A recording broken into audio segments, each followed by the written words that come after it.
Hello, my name is Evan Carbonic. I live in a small town just outside of Calgary. And I'm including this along with my letter of intent for AUarts. Because I thought the word count of 300 to 500 words wasn't enough for me to fully express my opinion, and not opinion, more desire and need to go to this school. I have so much to talk about, so much passion that I'd love to share with you, but I couldn't really do that in my letter of intent by itself, so I figured I would add this as well. I'm graduating high school this year, and my dream of going to AUarts, I have a dream of going to AUarts and a deep passion for video games.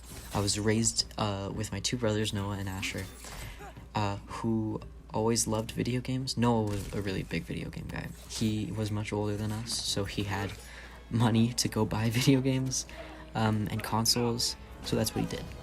He would never really let us play, but honestly, was more comfortable just sitting and watching. And if anyone did play, it was my younger brother Asher, because, well, I'm transgender, and I was the only girl in the house at the time, so I guess he took more priority over me, at least in Noah's mind. It was okay. I wasn't crazy offended by it, but yeah. The first game I saw was Time Splitters 2. I watched my brother Noah play it. I would sneak downstairs and watch him play it. It came out in 2002. I just thought it was so wild how it worked. I was born in 2005, so it was already considered an older game, but when I saw this, I was like, this is insane. This is wild. I can't believe, how this works. Because before this, I've only ever seen movies, where it's a set storyline, and everything's planned out, and you can't move from the plan, because it's a movie, and the audience has no say in what happens. But then when you get to video games, it's totally different. You can make that character do whatever you wanted, and of course in the lines of the story. But then later on with other games like Quantum Dream games, those being multiple endings and choose your own adventures, those were also wild to me. But yeah, I had only played Time Splitters 2 once or twice, but I still thought it was crazy incredible. I mostly watched my brothers play it, because I was really bad at aiming, and it was mostly shooting, so, yeah.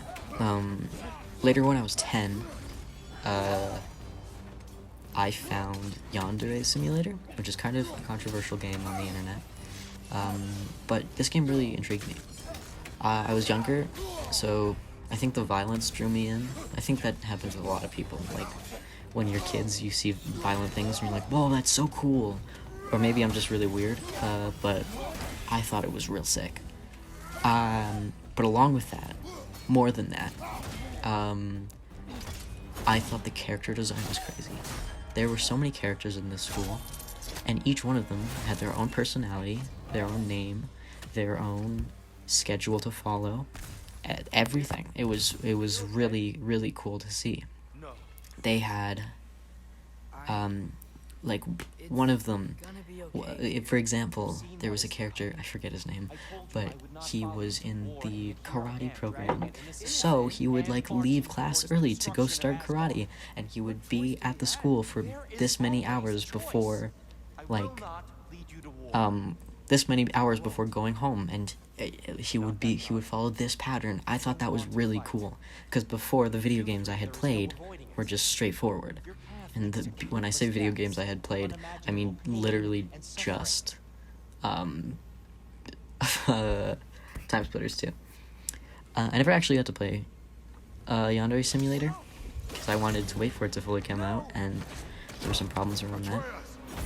But I thought it was wild. And the whole community was super cool to see as well. This is the first time I saw something like that, where one person had an idea, and so many people backed him up and were like, this is a great idea, we'll help support you. I don't remember the guy who made Yandere Simulator's name, but he he was just like, here, this is the idea, and people, here's like a Kickstarter if you want to donate. And so many people did. And this game got huge, like fast. It never ended up being released, which is kind of upsetting, but not a big deal for me. I'm very much over my Yandere Simulator phase. But yeah, when I was there, I was really, like, the characters were so cool to me that, like, I would draw each character every day from the game, because I figured the more you draw, the more you'll improve, which is true. But you need to, like, put time and effort into your drawing, not just scribble a human down and then go to the next page. So when my improvement was slow, like everyone else's when they're little, drawing is slow, I asked my dad, I begged him to go and bring me to Michael's and buy me one of those how to draw anime style books. And I got one, and it actually did help me quite a bit. If you're a beginner, it's not a bad thing to start learning from, you know? It showed me how to draw anything with the basic shapes. Like, to draw a human, you need a human skull, you need a circle and a triangle for the chin, and stuff like that. And it showed me somewhat correct anatomy. It was Anime Girls, so not crazy correct, but, you know, it was the thought that counts, really. I could draw a cartoon version of a human, so I was pretty proud of myself. This is when I really started, I think that after I got this book, that's when I started genuinely thinking myself as an artist. I think that feels a little hard to say still. Not that I think my work is bad. I don't know. It just doesn't feel right yet. I feel like once I make it to AUarts, then I can consider myself an artist. But that's when I started really focusing on improving my art and learning new techniques to draw. So that was big for me. I thought that was wild. That one day, eventually, I might be considered an artist. That was a huge goal for me when I was little. Yeah, since I was younger, pretty young, I couldn't afford games or a console, so I mostly just watched Jacksepticeye play on YouTube. Of course, we still have my brother's PS2, but he wouldn't really let us touch that, which is fair, because your siblings are gross. You probably don't want to get your greasy-ass fingers all over them, but yeah. So Jacksepticeye really was the dude that fulfilled my video game fantasy, I suppose. I loved watching him. I could watch him for hours, not just because, not just because I was like, dude, look how cool the the violence is. Even when I was younger, that wasn't like the main point when I played video games. Mostly when I watched video games, the point was to just like my intrigue was more in the creation of it. It is magic how it is created. From the animation and character design and environment design, all of that is wild to me. That's what I paid attention. So, like, every time I watched Jacksepticeye play, and he would be talking about how he loved the lighting, I would be talking about how I loved the lighting as well.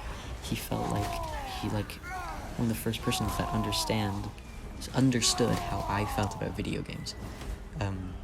Because they're not just fun and violent. They're works of art. The amount of hours and time, the amount of time that goes into them is incredible, in my opinion. And just the idea of making them at all feels impossible. But that's why I want to go to ACAD, because I want to, in some degree, be part of the creation process for video games. When Last of Us 2 came out, that was a huge point. That's the point where I realized I need to do this. I need to be part of this process.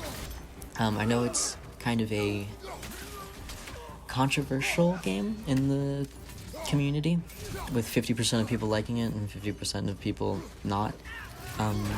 I was a fan. I liked it a lot. I saved up all my cash and I went looking for a secondhand PlayStation on Kijiji, and I couldn't find one. But my dad found one, and he got it for me as a birthday gift, along with Last of Us 2, the game. So I downloaded it. It took, well, it probably didn't take as long as I thought it did, but for me it felt excruciatingly long. I'd been waiting for this game for a while, so waiting more felt awful. Yeah. That game was one of the most beautiful games I had ever seen. Last of Us 2, it doesn't matter if you don't like the story. No one can say that that game is ugly. It is gorgeous. It is insane how that game looks so good. Along with that game, Resident Evil 8, when that came out, oh my god, my brain was blown, because, like, those were the two... I had always watched Jacksepticeye play, but those were the two, like, brand new games I had purchased and played right away, and oh my god, the graphics blew my little mind, because, like, I'm not seeing it through I'm not seeing it through a recording of someone else's screen. I'm watching it for real, from my screen. It was wild to see what the graphics could do.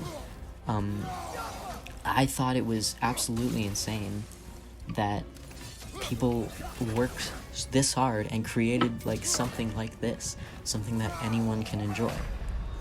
It blew my mind open.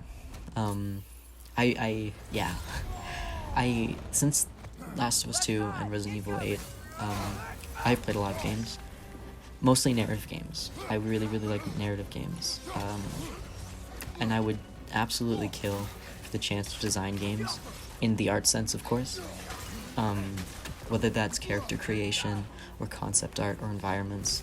Those things are so inspiring to me. Video games have always been a really big part of my life, and it feels like the best. When I lay out all the options of things I can do for my future, nothing comes close to my love for video games and wanting to create them.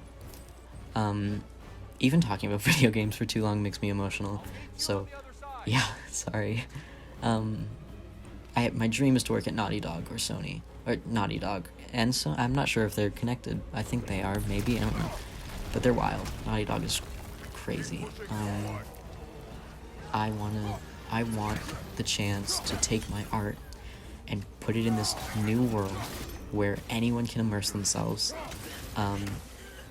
and you can just sit down and feel like you're there. You can see the characters and relate to them, and you can imagine what they're going through. Like in God of War, the second game, Ragnarok, the whole thing with Sindri, I had immersed myself, so the whole thing with Sindri was so heartbreaking to watch, because we had seen him since the first game, and him slowly declining. It was so hard to watch, and yeah, I want to give that feeling to people. I want to give the feeling of someone seeing my art, but being so affected by my art and the story surrounding it, that they feel for the characters, that they love the characters, that they see themselves as the characters, that they see themselves making the decisions the characters make. That would be insane. That is definitely a dream come true to me. Yeah, I'm just really in love with everything video game oriented. Yeah, I think that's all I have to say. Thank you so much for listening. This was a little long, but I am very thankful that you did. This will be connected to my letter of intent, but I will also post it freely on YouTube, because I don't really know how to just post a video on docs. I'll figure it out. But thank you so much for listening. Bye-bye. You want war, Atreus. See for yourself the legacy this one has left for the Barons. I've had far more than I can stomach.